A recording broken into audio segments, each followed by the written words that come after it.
Hey, what is up guys? So I just want to give you a quick update of the Galaxy S10 Plus. It's been about 48 hours that I got the phone and I've been using it pretty much from the morning all the way until I go to sleep. This is not going to be a full review. This is just going to be an update of the real life of how I've been using the Galaxy S10 Plus, the things that I like, some of the things that I didn't really like, and some of the features that I haven't tested out. Again, this is not going to be a full review, just a quick update. Let's go check it out. Welcome back to your channel. My name is Mario, and if you're new, consider subscribing. We're always making videos about the Galaxy phones and now the Galaxy Watch. First, I want to start talking about the design and just the overall feel of the phone. And I gotta tell you, I'm pretty amazed. This is probably the best phone that I have used in a while. That just feels good on the hand. It's pretty user-friendly, and it's just not that heavy. And having that infinity display, which basically is seamless bezels from top to bottom, side to side, that just adds a better experience and overall reduces the weight of the phone. After using the phone for a while, I have noticed that my Galaxy Note 9 pretty much feels like a brick by now. And this phone is just basically going to allow you to handle it better when it comes to texting. Just when you're using it at night when I'm in bed, it's easier for me to text. It's easier for me just to hold the phone. With the Note 9 or the bigger devices, one thing that I noticed was that the phone will continue to just slide off my hand, or basically will kind of try to tilt backwards, because if I wasn't holding it correctly, it just gave me that awkward feel when I was trying to handle the phone. The 6.4 inches is just great. It looks awesome. The colors are great. The brightness, everything is on point. So when it comes to that, I have no complaints. When it comes to the dual speakers, the in-call speaker and the speaker on the bottom is just great. The sound quality is pretty good. It's pretty loud.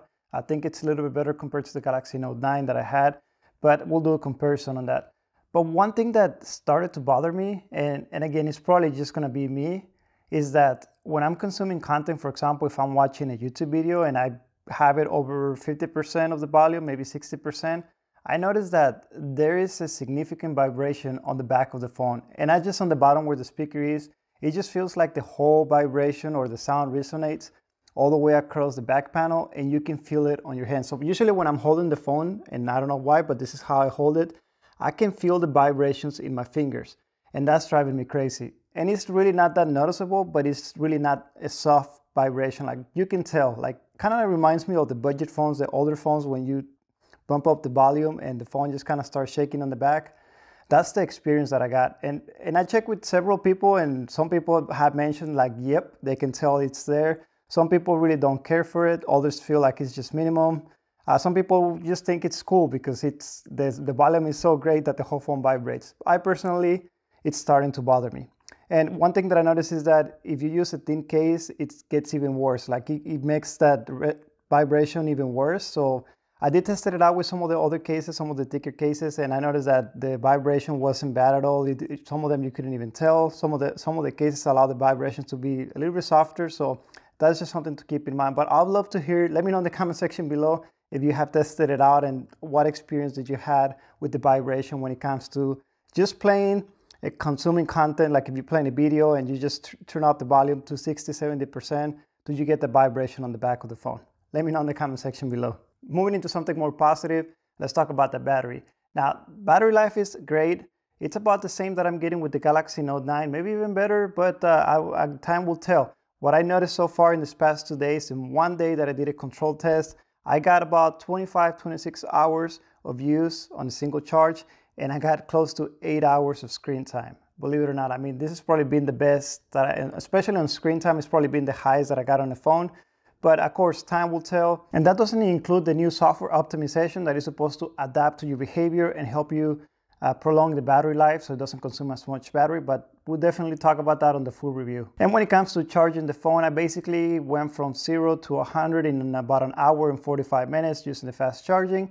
And while I was using the wireless fast charging, also I went from 0 to 75% in an hour and 45 minutes. And when it comes to power sharing, testing it out with the Galaxy Watches, the Active Watch, the Galaxy Buds, very responsive. It's been working pretty good so far. I haven't found any issues. One thing I did notice was that for every 2% that you use on your phone, you get 1% on that device. So what that means is basically if you charge your Galaxy Watch, every percent that you get out of your Galaxy Watch, you're gonna lose 2% on your phone. If it kind of makes sense what I mean. And I also noticed that if your phone happens to be at 30% or less, it will not allow you to use the power share. Your phone has to have over 30% of battery if you want to use the power share feature. And one thing I want to throw in there, the screen protector that comes with the phone, it's pretty good. Don't remove it until you figure out what you want to do. I can tell you it doesn't bother me. I don't even notice that it's there. It's just an additional protection that is going to keep your screen from getting scratched by any accidental damage. Now, one thing I gotta tell you, if you go to one of the retail places, I'm not gonna say any names, if you have a rep helping you out, make sure that rep does not remove the screen protector. Because I gotta tell you, I can assure you, some of them are gonna try to remove the screen protector just to turn around and try to sell you a screen protector, which they're gonna make money out of that. So just keep that in mind. Leave your screen protector in there until you figure out what you want to do. If you want to get one of the best screen protectors you can get at the moment is the white dome. I had that one with the Galaxy Note 9 and I gotta tell you, it's just perfect. It's awesome. It's seamless. I'd never used screen protectors before. All the other ones, the cheap ones, they're garbage. They never stayed on the phone. White dome glass, it worked perfect. And it's not like they're paying me to mention that. In fact, I got the middle finger. They didn't want to send me a screen protector so we can review it on this channel, but that's okay. One more thing that I noticed on the power button, that it did get raised a little bit. At first I was a little bit concerned. I was like, I don't know, am I gonna be able to reach the power button? Is it gonna be an inconvenience? Actually, you know what? I think it was better that they move it up a little bit. And Jesus Jones mentioned this the other day in the comments, and I kind of agree with him. Ever since I started using the S10 Plus, I don't remember accidentally turning on or turning off the phone by accident or pressing the power button. Something that happened before when I had the Galaxy Note 8, Galaxy Note 9. I recall that I will have those accidental presses. With this new phone, with the new location that they bump up the power button a little bit up, I think that was a smart decision. But I don't know, what do you think? You agree with that, or you think that's gonna be an issue for you? Another thing I wanna talk about is that hole punch, whatever you wanna call it, the new location of the cameras. What do I think of it and my experience? And I gotta tell you, I had freaked out a couple of times, but let me explain. Since I'm not really used to it and this is kind of new, and especially on the first couple of days, this is what has happened. Late at night, and it already happened a couple of times when I'm just basically minding my own business, scrolling through the phone, and I want to check the time. Well, my intuition was to look at the top right hand side, look at the time, and then I'm greeted by that black hole on the screen. And for half a second, I just kind of freaked out, thinking like, oh, there's something wrong with the phone. And it's pretty noticeable, especially at night, if you just have the white, if you're just browsing through a website where everything is pretty bright, and then you have that black punch in the screen that kind of tells you that, oh, something's wrong with the phone. And I just kind of freaked out for a little bit. Same thing happens when I'm consuming content, like if I'm watching a video and all of a sudden I just kind of glance to my top left-hand side and I'm just greeted by that punch. It kind of scares me for a little bit. But let me share a tip with you if you haven't noticed it. Something that I discovered yesterday. When you're watching content, you tend to usually move your phone left, but you're gonna be greeted by the punch on the top left-hand side, which is more noticeable. It's kind of like, look at me now, I'm here. But instead of moving your phone left, what you do is you bring it to your right-hand side. Now that's gonna put the punch in the bottom right-hand side, or the hole in the bottom right-hand side, and it's not gonna be so noticeable. And the reason is because, for example, if you're watching this YouTube video right now, bottom right-hand side, what do you have there? You got the subscribe to me now. So I'm already kind of trained to don't worry about what's showing on the bottom right-hand side.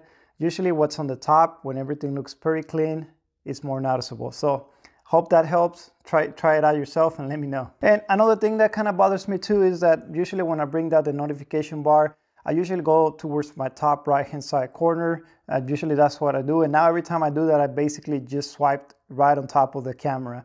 And it works. It doesn't get on the way. The notification comes down every time. But it just kind of bothers me that I keep putting my fingerprint on the camera. And I did a couple of tests, and so far I haven't noticed that the fingerprint in the screen, like if it leaves any residue, it hasn't really impacted the quality of the pictures. But I'll definitely cover that on the details when I do a full camera review. But at the end of the day, I don't mind it at all. It does give a completely different experience not having that top bezel. I gotta tell you, when I go back and I look at the Galaxy Note 9, it just looks old and it looks outdated. I'd rather have that punch on the top right hand side of the screen than having a notch or having that top bezel, which is gonna make the phone look a little bit outdated now that basically the whole front looks kind of like pretty much a screen. But that's just me. Another thing that I want to touch up is the ultrasonic fingerprint sensor, and I think everybody's been having different opinions. I personally haven't got used to it. I just can't get it right, and I guess I gotta train myself to be able to use it correctly. But the first couple of days is just driving me crazy. The first day was driving me crazy. I just went out there and I enabled the face recognition, and that's how I've been unlocking my phone. I still try to unlock the phone through using my fingerprint, but it's for most of the time it's a hit and miss.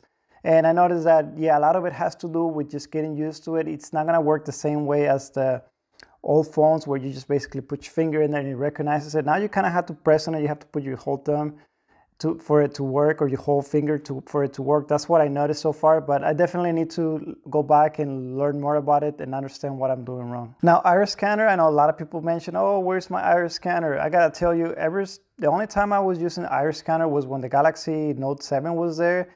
And honestly, yeah, I wasn't so happy about it because, again, it didn't work most of the time. It was just a hassle trying to get the right angle, getting it to look. To me, face recognition and just a regular optical fingerprint scanner it's been working for me so far on the older phones. And now just to touch up real quick on Pi, which is what came with the Galaxy S10 Plus. Just some of the features that I've used the most is just basically night mode. Definitely that's a big plus. I usually stay up pretty late just catching up with all the social media and YouTube and all the comments. So having that late at night and browsing through the screen, most of the apps that are compatible, it's a big plus. The gesture controls, I'm digging it. I've already got used to it.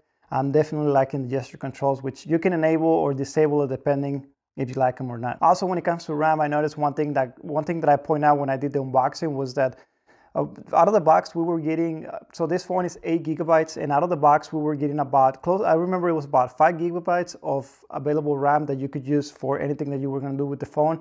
And right now that I noticed, usually I'm only getting about 2.5, and if I'm lucky, 3 gigabytes of available RAM. And pretty much I have to continue doing the optimization so it clears up the RAM and it brings it up a little bit better. But that's just something that I noticed. The phone is very snappy, super fast. I noticed that it even feels like it's faster than the Note 9, but time will tell. I know the phone is new, and usually when phones are new, they're pretty snappy, pretty fast, but super excited. Very happy with the user interface. The only thing that I gotta do more testing is on the cameras. I really haven't had time to play a lot with the cameras, but I gotta tell you, the videos that I shot for YouTube, some of the other videos I use the camera, it's coming out really well. The details, the brightness. I took it outside, took a couple of samples, and I really like the ultra wide view angle. It definitely makes a huge difference. One thing I did notice is that it's not gonna be for everything. You don't want to just basically start using that feature for every single picture you take, because if you don't know how to use it, what I noticed is that it's going to give you that fish angle effect, and some of the people in the picture may get distorted just because the way the technology is. But just having that telephoto lens, having the wide angle lens, and just ultra wide angle definitely makes a huge difference. It just gives you the options to take better pictures. And when it comes to the front cameras, pretty pumped for the 4K. Definitely looking forward. I've taken a few shots, a couple of videos that I recorded, and it doesn't look bad at all. I'll definitely be covering that out when I do a full review of the camera. And definitely one thing I want to test out is the compatibility with the new software that they're going to allow the cameras to work better with Instagram, Snapchat, and some of the other social media. It's basically supposed to give you better picture, better video quality, but we will definitely check that out on a future video. And now you probably are wondering, is it worth it? I 100% I think it's worth it. I know some people that got the S10 are not super excited about the phone, but I gotta tell you, S10 Plus, I'm super excited. And I gotta tell you, I don't get excited that easily about phones. The last time I got so excited about a new phone was when I got the Galaxy Note 7. When I got the Galaxy S8 Plus, when I got the Note 8, when I got the Note 9, I wasn't really that excited. But I gotta tell you, with this phone, I'm pretty pumped. And I'm a Note guy. So some of you guys that know, I've been using Note phones for a long time. And I can't let go of this phone. Like I do miss my S Pen. Like I gotta have my S Pen. So I'm definitely gonna have to go upgrade, get the Note 10 when it comes out. I'm assuming it's gonna be very similar design, but I gotta have my S Pen. It's just, if you're a Note user, you know the feeling. But let me know in the comment section below anything that you want me to cover, any videos, any questions. Remember, I read every single comment. I love to have that engagement with you guys. Let's have that discussion down there. Thank you for watching. Make sure you smash the like button if you enjoyed this video, and I'll see you on the next one.